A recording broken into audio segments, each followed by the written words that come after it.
Saya ingin memperkenalkan Dr. Samir Anwar, seorang spesialis rehabilitasi.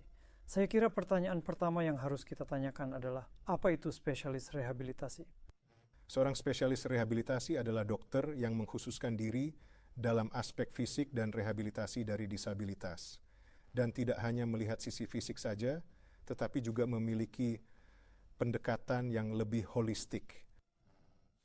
Nah, jadi itu termasuk melihat aspek psikologis dari disabilitas yang diperoleh, masalah penyesuaian, juga melihat kembali ke pekerjaan, kembali ke aktivitas rekreasi, seksualitas, dan peran hidup secara umum, dengan tujuan memaksimalkan pemulihan dan meningkatkan kualitas hidup. Jadi bagaimana saya bisa menemukan dokter rehabilitasi jika saya membutuhkannya?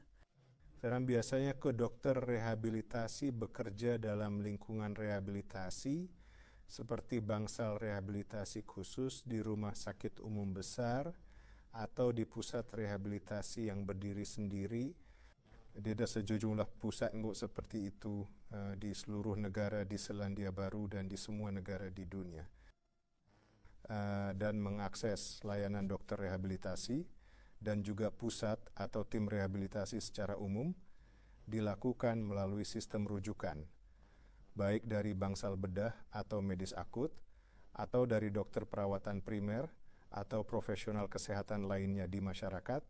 Anda menyebutkan tim rehabilitasi. Apa yang Anda maksud dengan tim? Nah, ini adalah aspek unik dari spesialisasi ini. Dilakukan dalam kerja tim. Dokter rehabilitasi tidak dapat melakukan proses rehabilitasi sendiri. Ini melibatkan tim besar terapis, termasuk fisioterapis, terapis okupasi, terapis bicara, dan banyak profesional lainnya di bidang ini. Dokter, dalam proses rehabilitasi, apakah saya harus menjadi pasien rawat jalan? Jadi bisakah saya hanya datang dan mengunjungi Anda dan kembali ke rumah? Atau apakah saya harus benar-benar tinggal di rumah sakit untuk sementara waktu? Nah, itu tergantung pada sifat disabilitasnya. Ada beberapa disabilitas yang memerlukan rehabilitasi rawat inap intensif segera setelah tahap akut.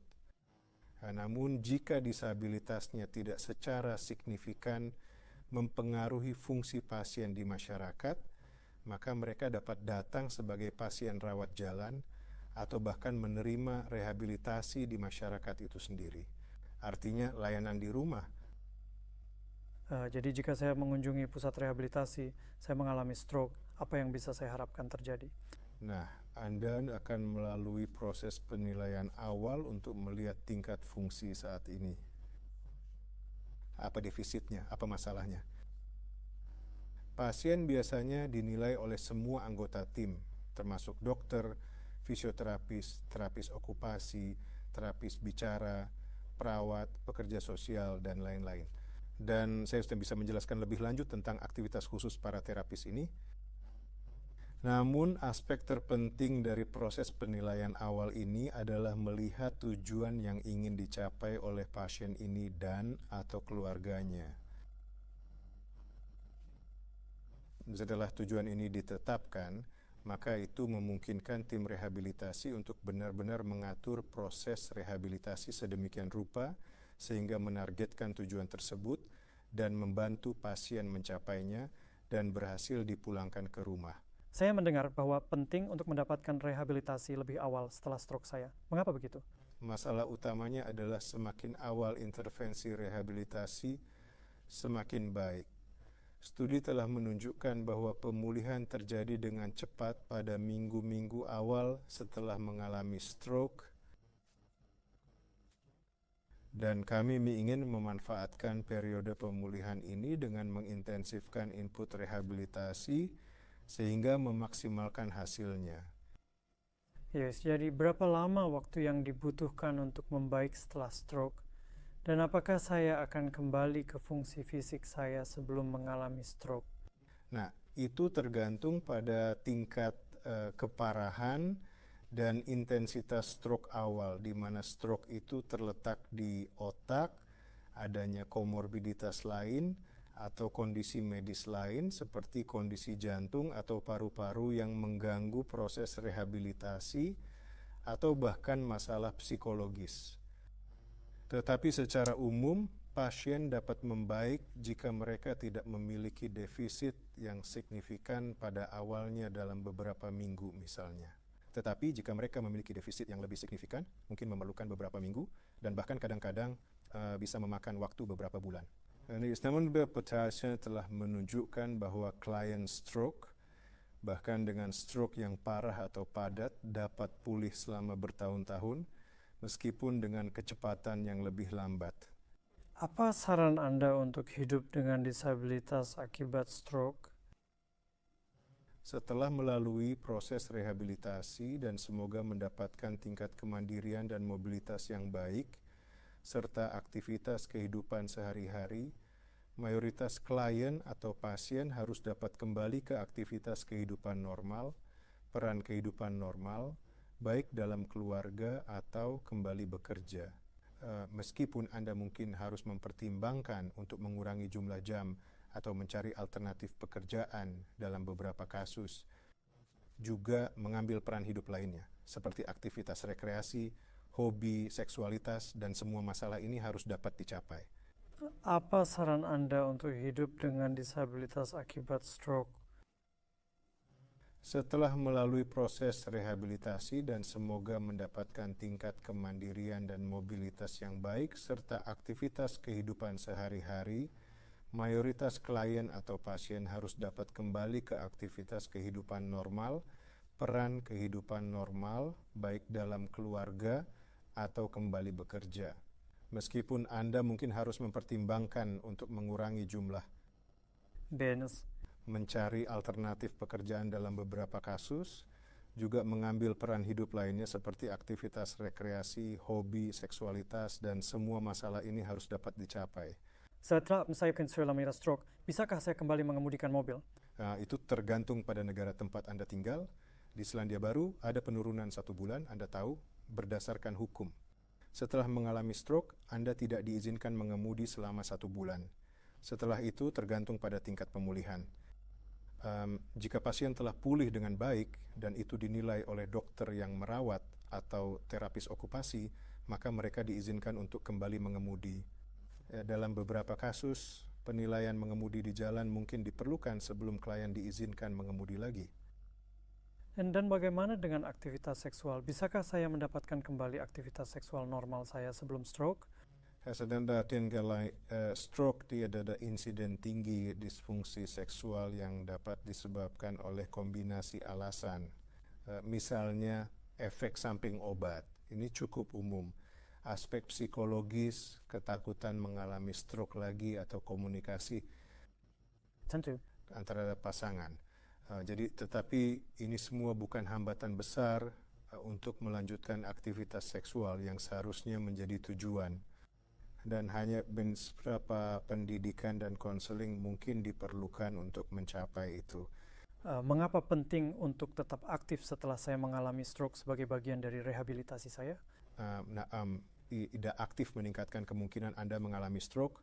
Penelitian telah menunjukkan bahwa ketidakaktifan fisik dapat menjadi faktor risiko untuk mengembangkan stroke sejak awal. Dan jika Anda meningkatkan aktivitas fisik Anda, maka kemungkinan Anda terkena stroke berkurang.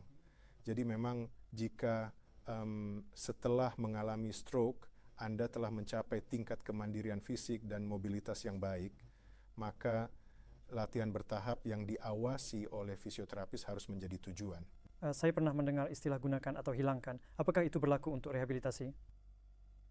Nah, penting bagi kita untuk mencoba dan meningkatkan pemulihan fungsi dari penggunaan bagian tubuh yang terkena.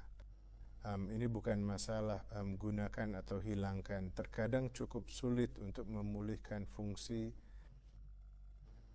Tetapi dengan bantuan intervensi tim rehabilitasi, semoga fungsi dan penggunaan bagian tubuh yang terkena itu secara bertahap membaik. Setelah itu terjadi, sebenarnya menggunakan bagian yang terkena, lebih banyak dalam aktivitas sehari-hari memberikan hasil yang lebih baik. Dan bagaimana dengan terapis wicara bahasa? Nah, terapis wicara berkonsentrasi pada 2 aspek. Bagian wicara yang mencoba memperbaiki kesulitan dengan wicara yang bisa berupa pelafalan yang tidak jelas atau bisa lebih bagian bicara yang sulit, defisit seperti ketidakmampuan untuk memahami kata-kata yang diucapkan atau benar-benar untuk menghasilkan kata-kata yang diucapkan. Aspek lain dari terapis wicara adalah melihat mekanisme menelan dan Benar. dari menelan mencoba memastikan bahwa mekanismenya benar dan mencoba membantu pasien mencapainya. Jika tidak itu bisa menjadi hakalah dalam hal menyebabkan infeksi dada dan hal-hal seperti itu. Dan bagaimana dengan terapis okupasi? Apakah mereka berbeda dengan fisioterapis? Ya, benar. Mereka berbeda sih. Mereka lebih berkonsentrasi pada mencoba mendapatkan kemandirian dalam aktivitas kehidupan sehari-hari. Jadi hal-hal seperti buang air, berpakaian, makan, merawat diri, mandi, jenis aktivitas seperti itu, mereka juga dapat menyediakan peralatan adaptif untuk pasien. Artinya, alat yang membantu pasien melakukan aktivitas kehidupan sehari-hari mereka dengan cara yang lebih mudah, seperti alat penjangkau untuk mengambil benda dari jarak jauh, atau kursi roda kadang-kadang dapat disediakan jika mobilitas tidak dapat dicapai secara mandiri dan aman. Dan juga melihat peralatan yang mungkin perlu disediakan di rumah atau memang beberapa modifikasi di rumah untuk memudahkan pasien dan keluarga. Kami telah berbahas peran-peran yang dimainkan oleh terapis, fisioterapis, terapis okupasi, dan terapis bicara bahasa. Apakah ada orang lain yang terlibat dalam tim Anda? Ya, ada sejumlah terapis lain yang sama pentingnya. Misalnya perawat rehabilitasi yang selain peran penting mereka yang sudah dikenal sebagai perawat, tetapi di bidang rehabilitasi mereka juga menjalankan peran lain seperti mengelola kesulitan usus dan kandung kemih setelah stroke, menggabungkan kemajuan fungsional yang dicapai pasien dari terapi mereka, ke dalam rutinitas aktivitas harian mereka, juga memberikan pendidikan kepada pasien dan keluarga mereka tentang stroke itu sendiri, hasilnya dan pencegahannya dan sebagainya. Anggota tim penting lainnya bisa jadi pekerja sosial, yang memainkan peran penting. Seperti yang Anda tahu, ada perubahan besar dalam peran hidup pada beberapa klien stroke. Jadi mereka membantu pasien dan keluarga mereka untuk melihat hal-hal seperti suplementasi pendapatan, melalui pengajuan untuk manfaat yang sesuai. Misalnya beberapa klien tidak dapat kembali ke rumah mereka sebelumnya karena misalnya itu bertingkat dan ruang tamu berada di atas, jadi mereka mungkin perlu pindah ke rumah yang berbeda, jadi membantu pengajuan melalui korporasi perumahan. Juga membantu keluarga menyesuaikan diri dengan kesulitan dan berurusan dengan lembaga eksternal, seperti pendanaan yang sesuai untuk penempatan di perawatan residensial, atau penyediaan bantuan rumah, atau pengasuh pribadi juga. Kami telah membahas peran penting yang dimainkan oleh terapis, seperti fisioterapis, terapis okupasi, dan terapis wicara bahasa. Apakah ada orang lain yang terlibat dalam tim Anda? Ya, ada sejumlah terapis lain yang sama pentingnya. Misalnya perawat rehabilitasi, yang selain peran penting mereka yang sudah dikenal sebagai perawat, tetapi di bidang rehabilitasi, mereka juga menjalankan peran lain seperti mengelola kesulitan usus dan kandung kemih setelah stroke, menggabungkan kemajuan fungsional yang dicapai pasien dari terapi mereka ke dalam rutinitas aktivitas harian mereka, juga memberikan pendidikan kepada pasien dan keluarga mereka tentang stroke itu sendiri, hasilnya dan pencegahannya dan sebagainya. Anggota tim penting lainnya bisa jadi pekerja sosial yang memainkan peran penting. Seperti yang Anda tahu, ada perubahan besar dalam peran hidup pada beberapa klien stroke. Jadi mereka membantu pasien dan keluarga mereka untuk melihat hal-hal seperti suplementasi pendapatan, melalui pengajuan untuk manfaat yang sesuai. Misalnya beberapa klien tidak dapat kembali ke rumah mereka sebelumnya karena misalnya itu bertingkat dan ruang tamu berada di atas. Jadi mereka mungkin perlu pindah ke rumah yang berbeda.